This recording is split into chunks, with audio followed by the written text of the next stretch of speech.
talking about this, how can we regular people spot a trafficker or spot an abuser?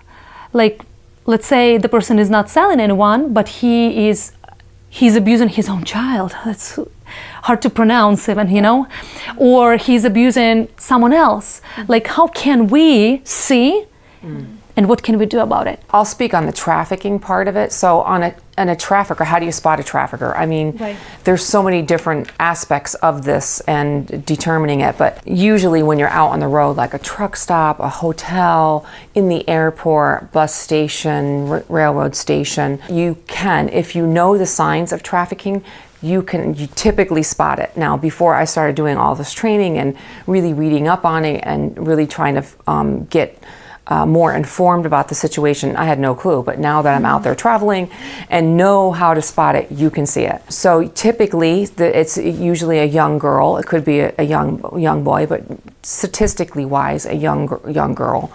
And she's with someone. It can be another female who is more dominant, or a male who's more dominant. And typically, the young girl will not say anything. She'll keep her head down. She won't engage with you. She won't, if you do talk to her, she'll look at the person who she's with, whether it be the male or a female, and basically look for permission to answer the question. And this person will use, force, coercion to keep them in line or tell them, okay, you can go to the bathroom, you can't go to the bathroom. They're usually not dressed well, the teenager, or dressed inappropriately for the situation. So they usually are domineering over that young child or teen. And what can we do?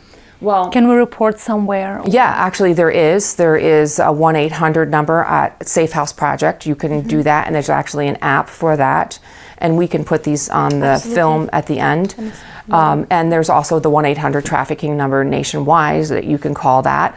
And of course you can always do 911. But if you say you're in an airport and you see the girl and you notice something and just something is not sitting right with you, you could always go in the bathroom, follow her into the bathroom. And I would think the best question that you could ever ask her is, do you need help? That's the question.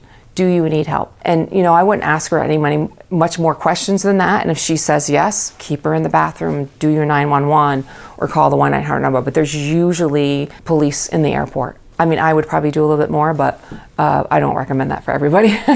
So that's a part on the trafficking aspect of it, and maybe you can. What about share, abuser? That's a lot harder to spot. Yeah, because it's usually someone who's very charismatic, who's very likable, who's majority of the time when an abuser is exposed, everybody's like, I would have never thought. They're in a trusted position, They're typically. trusted, a coach, a teacher, a pastor, a youth pastor. All of that, what you named. Babysitters. Yep, babysitters. So someone who has access to children, but the issue is they'll coerce the child, they'll groom the child where they'll try to earn their trust, they'll favor them, candy, this, that. There's and it's so easy to favor a child, Yeah. And the child, most children, they just trust adults. Because like I did when I was a kid, you just look around and you're like, what do I know, Yes. And so a lot of times they're just so much more difficult to spot.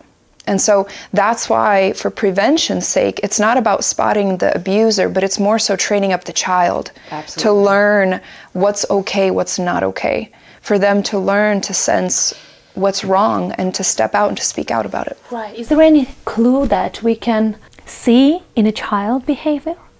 So let's say if we observe a child, Sunday school class or regular school classes. So is there anything that we can spot in a child's behavior that might be, worries, and we can at least to try to do something about it? For sure. If the child knows a lot of things, sexual things that are above their age or beyond their age, if they have, Clear indicator. Yeah, if they have jokes, sexual jokes, and they're 8 years old, 9 years old, you should raise some flags. If they have sudden changes in behavior, say they were so friendly in class all the time in Sunday school, right? And now they're super cautious around the teacher, who's a male. So they have sudden changes in behavior. Physically, children also do have signs, and a lot of times that's headaches all the time, tummy aches, anxiety, and they can't sleep at night. If they're younger, they're wetting the bed again, different things like like that. So their body also will show signs. But a lot of times I think the clearer one is having sexual information that is just too early, and especially twisted in a perverted form. Like promiscuous behavior. Yeah. Another thing is when they begin to just close off, lock up, say they were bubbly and friendly, but now they just terror in their eyes, they just kind of lock up, and they begin to disassociate. They begin to just kind of tap out of reality and stuff like that. So a couple things to definitely keep eyes out on.